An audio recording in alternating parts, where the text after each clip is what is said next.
मुझे लगता है 3 मुद्दों पे हमें बात करनी चाहिए इस समिट में। ये 3 जो विषय हैं, ये पिछले साल कॉप 26 के ग्लासगो समिट में ही इस पे डिस्कशन होना चाहिए था, लेकिन हुआ नहीं। क्योंकि पिछले साल एक एक बहुत बड़ा बिल्डअप था कि ये कॉप 26 ग्लासगो क्लाइमेट समिट, इसमें बिल्कुल ही इट्स नाउ और नेवर, और हम एक गेम चेंजिंग एक समिट हो सकता है, लेकिन ऐसा कुछ हुआ नहीं। क्योंकि ये पूरा समिट जो ग्लासगो का था, वो phase down versus phase out और ये नेट ज़ीरो, इन सब चीज़ों पे ही सीमित होकर हम रह गए।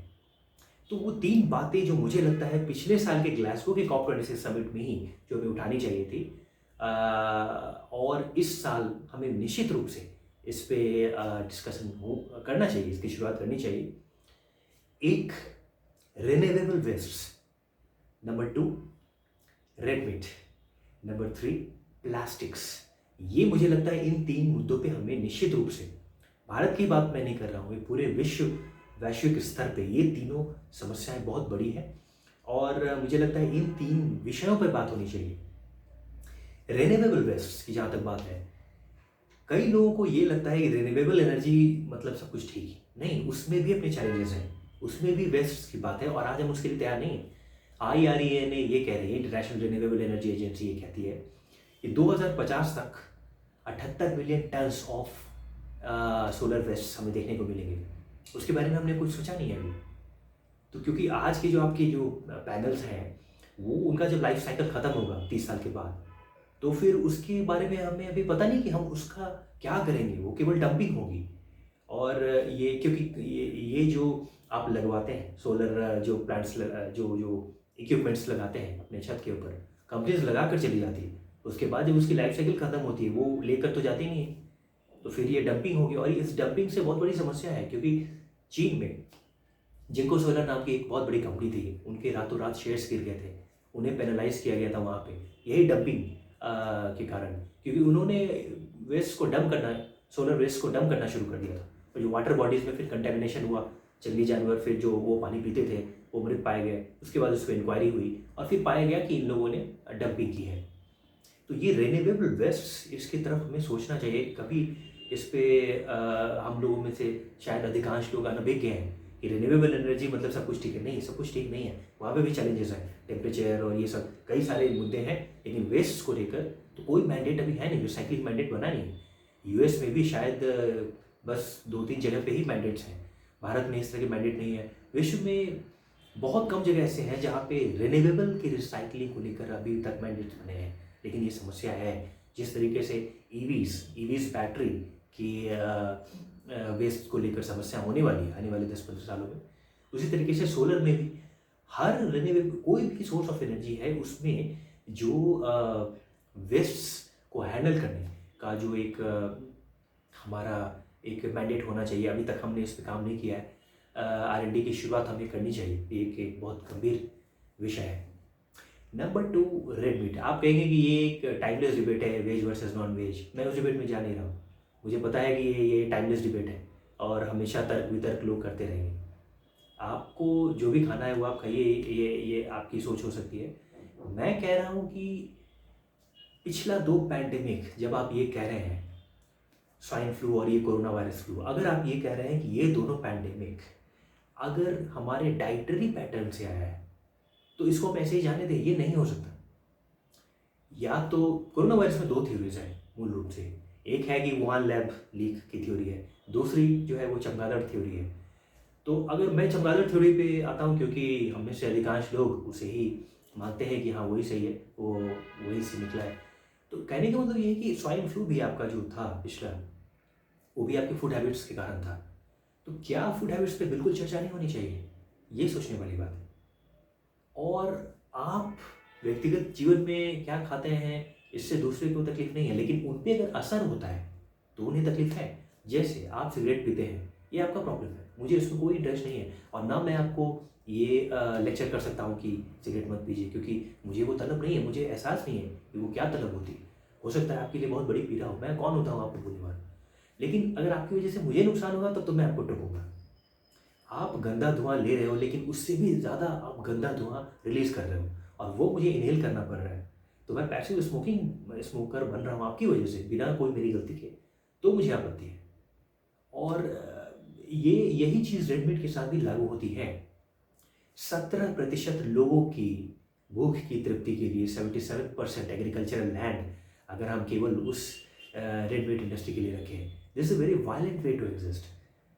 जो अमेजन रेन फॉरेस्ट हैं, जो पश्चिम में कितने सारे पेड़ काटे जा रहे हैं, फॉरेस्ट को ख़त्म किया जा रहा है, जब केवल इसलिए कि वहाँ पे रेयर कर सकें, हम रेस करें रेडीमेड केवल भूख टेस्ट बर्ड सेटिस्फाई करने के लिए। तो ये मैं ये नहीं कह रहा हूँ कि आप खाइए नहीं खाइए, ये आपकी सोच हो सकती है। हमें कुछ ना कुछ इस पर डिस्कशन आज करना पड़ेगा, क्योंकि इसे नहीं क्योंकि ये कैंसरस है और आपका नुकसान होगा, वो तो है ही, लेकिन आपको खाना है, आपको मरना है, ये आपकी मौज, ये आपकी अपनी चॉइस हो सकती है। ये आपकी वजह से क्लाइमेट पे असर हो, ये गलत है, ग्रीन हाउस एमिशन हो, ये गलत है, और दूसरे लोग जो इस समस्या में अपना कंट्रीब्यूशन नहीं कर रहे हैं, उन्हें झेलना पड़ रहा है, दे बिकमिंग द कोलैटरल डैमेज, ये गलत है। तो एक ये चीज़ हमें समझनी पड़ेगी। दूसरा, इसमें एक अहम विषय ये है कि 15,000 से 20,000 लीटर पानी 1 किलोग्राम मीट के लिए हम यूज़ करते हैं। इस तरह के जो समिट्स होते हैं, ग्लासगो कॉप 26 समिट, और अभी जो इजिप्ट में जो शर्म एल शेख में जो 27 कॉप 27 चल रहा है, इस तरह के समिट्स में भी जब आप लंच टाइम में, जब ये सभी डिग्नेटरीज जो भी हैं, बड़े बड़े वर्ल्ड लीडर्स, ये निकलेंगे, तो इनके लंच टाइम में इनके प्लेट पे वही खाना मिलेगा।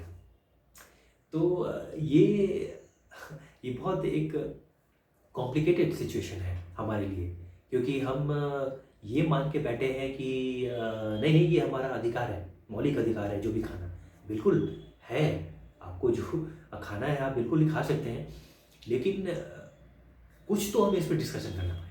ये नहीं हो सकता कि 1 किलोग्राम मीट बनाने के लिए 20,000 लीटर आज आप पानी वेस्ट करें, और उसके बाद फिर आने वाले समय में कुछ सालों के बाद वाटर पे सबमिट करें कि वाटर स्कार्सिटी।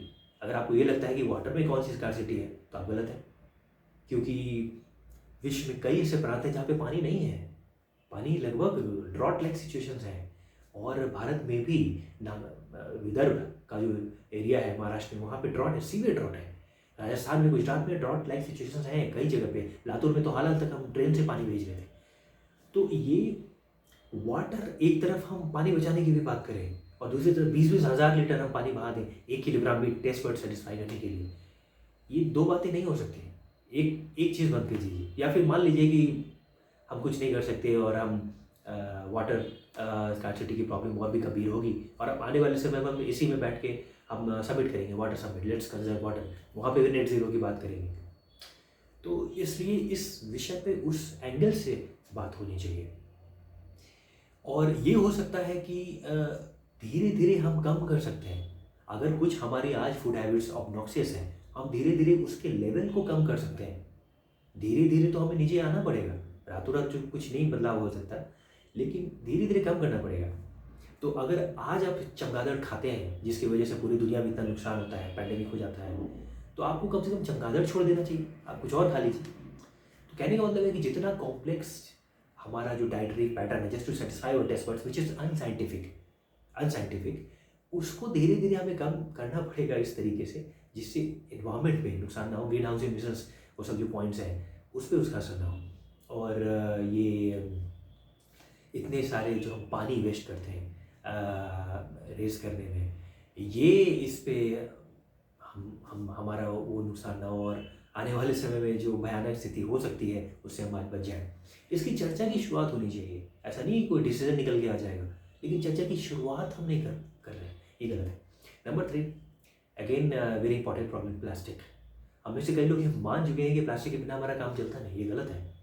ये गलत है, क्योंकि हज़ारों सालों से प्लास्टिक के बिना हम जीते आए हैं, और अभी भारत की अगर आप बात करें तो आज जो प्लास्टिक बैन हमने किया है वो पूर्ण रूप से सफल इसलिए नहीं होता दिख रहा है, और प्लास्टिक हम यूज़ कर लेते हैं इधर उधर, क्योंकि ये पिछले 30-40 सालों में इतना धड़ल्ले से हमने कंजम्पशन किया प्लास्टिक का, कि हमें लगता है कि नहीं नहीं, इसके बिना तो काम चलेगा नहीं। काम चलेगा, चलता आया था, और आगे भी इसके बिना ही काम चलाना पड़ेगा हमें। तो और जो 4 मिलियन लोग आज भारत के एम्प्लॉयड हैं प्लास्टिक सेक्टर में, उन्हें ये समझना चाहिए कि फ्यूचर यहाँ नहीं है, आप अपना फ्यूचर इस इंडस्ट्री में मत देखिए, क्योंकि ये फ्यूचर नहीं है। सिक्किम ने प्लास्टिक बैन करके रखा है, हिमाचल की कई जगह पे, भारत में कई जगह पे ऐसा है कि प्लास्टिक उन्होंने बैन किया है, और कुछ गाँव भी ऐसे हैं जहाँ पे लोगों ने खुद से सामूहिक रूप से ये निर्णय लिया है कि हम यूज़ नहीं करेंगे ये सब चीज़ें, और वो लोग मिट्टी के बर्तन हैं या कुल्हड़ में चाय पीते हैं। अब गांव में, आप भारत के गांव में आज भी आप जाएंगे अगर इंटीरियर्स में, तो आपको कूलर में ही आपको चाय मिलेगा। लेकिन आप मुंबई में जाएंगे तो आप देखेंगे कि वहाँ पे प्लास्टिक में लोग चाय पार्सल कर रहे हैं। कैंसरस है, लेकिन ऐसा ही हो रहा है। तो ये गांव-गांव में आज भी आप भोज अगर फूड का आपको अगर जो होता है गैदरिंग कलेक्टिव फूड जो जो लंच या डिनर होता है, तो इस तरह के भोज में पत्तल में ही खाना मिलता है आज भी। जो पश्चिम में ये चीज़ शायद समस्या होगी कि उन्हें लगता है कि they live life their own way, but हमारे यहाँ ये चेतना कॉन्शियसनेस इकोलॉजिकल कॉन्शियसनेस इतनी एडवांस थी, इतनी विकसित थी कि हम हज़ारों सालों से नेचर फ्रेंडली तरीके से हम जीते आए हैं और भटके हैं केवल प्लास्टिक के आने से पिछले 30-40 सालों में। हमें वापस मुड़ना पड़ेगा अपनी लाइफ स्टाइल पे, और जब हम वापस अपने उस तरीके पे आ सके, तब हम दूसरों को बोल सकते हैं पूरी दुनिया में कि हमने प्लास्टिक बैन कर दिया है, आप क्यों नहीं कर रहे हैं, आप भी करो। तो प्लास्टिक पे हम तब पुख्ता रूप से हम अपनी बात कह सकेंगे जब हम खुद तैयार हो जाएं इसके लिए। गांव-गांव में पत्तल में खाते हैं लोग। दक्षिण भारत में भी आप अगर जाएंगे रोड साइड इडली डोसा कुछ खाइए तो आपको केले के पत्ते में रैप करके ही खाना मिलेगा। लेकिन अगर वही आप किसी बड़े-बड़े मल्टीनेशनल फूड जॉइंट्स पे जाएंगे तो वहाँ पे आपको प्लास्टिक में रैप करके मिलेगा या फिर एल्युमिनियम फॉइल में रैप करके मिलेगा। तो ये है इस देश की चेतना नेचर फ्रेंडली इकोलॉजिकल कॉन्शियसनेस के साथ एक रही है, हमारी लाइफ स्टाइल रही है। We were in sync with nature, और ये एक ऐसी बात है जो हमें दूसरों को भी बताना चाहिए, क्योंकि ये प्लानट की बात है। ये भारत की और अफ्रीका की ये समस्या नहीं है, ये पूरे प्लानट की समस्या है। किया कराया उनका है। ये जो नेट ज़ीरो पे वो लोग लेक्चर कर रहे हैं आज डेवलपिंग कंट्रीज़ को, उन्हें नहीं करना चाहिए डेवलप कंट्रीज़ को, क्योंकि मूल रूप से ये जो प्रॉब्लम है इट इज़ देयर डूइंग, ये उनका कराया है। इसलिए नेट ज़ीरो में थोड़ा जो डेडलाइन को लेके जो प्रेशर है, आप नहीं कह सकते रातों रात की डेवलपिंग कंट्रीज़ अफ्रीका और जो भी है अब छोटी छोटी कंट्रीज़ हैं वो 2030 में कर दें 2040, इस तो बोलने की बात है। मूल रूप से बात ये है कि आप उस डेली लाइफ उस पैटर्न पे हम लौटें जिससे हम नेचर के साथ थे।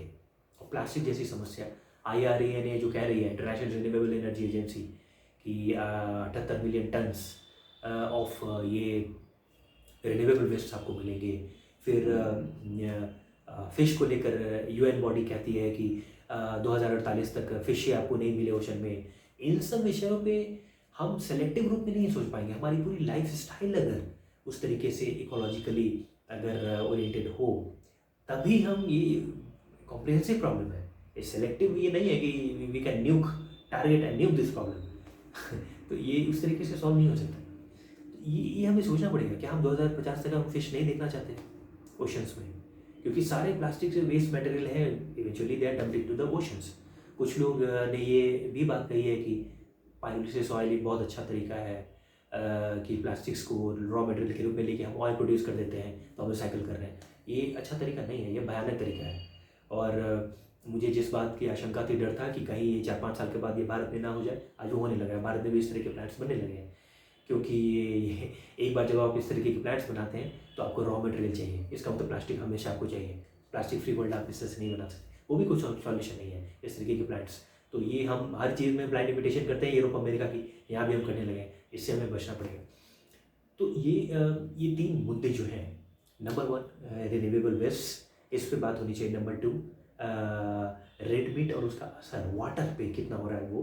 Number 3 plastic pollution. इसको लेकर अगर हम इन 3 विषयों पे चर्चाएँ हम सभी लोग कर सकें कॉर्पोरेट स्तर में, तो मुझे लगता है कि ये सही दिशा में हम कदम बढ़ाएंगे। क्योंकि हम केवल नेट ज़ीरो, फेज़ आउट और इन सब चीज़ों पे हम बात करते रह गए, उलझते रह गए, डेडलाइन अभी घोषित कीजिए, तो ये it's not going to help. ये सब नेचुरल बाई प्रोडक्ट बन के निकलेगा अगर हम इन छोटे छोटे मुद्दों पे विषयों पे आज बात करते हैं। तो बाकी जो चीज़ें हैं, डेडलाइन और नेट ज़ीरो एक नेट रिजल्ट है, एक बाई प्रोडक्ट है, प्रोसेस नहीं है। तो ये खैर, ये मुझे लगता है कि ये 3 विषय मुझे लगता है पिछले साल हमें उठाना चाहिए था। हम पूरे विश्व की मैं बात कर रहा हूँ, भारत की बात नहीं कर रहा हूँ। ये वर्ल्ड लीडर्स को उठाना चाहिए था, ये बातें नहीं हुई, इस साल होनी चाहिए ये 3 पॉइंट्स। और आपको क्या लगता है, कोई ऐसी बातें हैं जो इस COP27 क्लाइमेट समिट में होनी चाहिए? तो आप ज़रूर अपनी बात बताइए, क्योंकि ये एक लर्निंग, ये बहुत इम्पोर्टेंट सब्जेक्ट है और हम में से हर किसी को, भले ही हम लोग वहाँ पे उस वर्ल्ड लीडर्स के साथ हमारा उठना बैठना नहीं होता, लेकिन हमें अपने लिए भी जानना चाहिए कि क्या प्लास्टिक का कोई सॉल्यूशन नहीं है, क्या हम इस पे, इन सभी विषयों पे कुछ और कुछ नया कर सकते हैं। तो ये इस पे बातें करनी चाहिए, इसीलिए we all should discuss and learn from each other. तो इसलिए मैं जानना चाहूँगा आपके पास अगर कोई और समाधान है क्लाइमेट चेंज, क्लाइमेट एक्शन को लेकर, तो ज़रूर बताइए। ये बहुत संवेदनशील एक विषय है और हमें अगर विश्व को बेहतर बनाना है तो छोटी छोटी बातों पे हमें ध्यान देना पड़ेगा। तो let's hope we move towards a better world.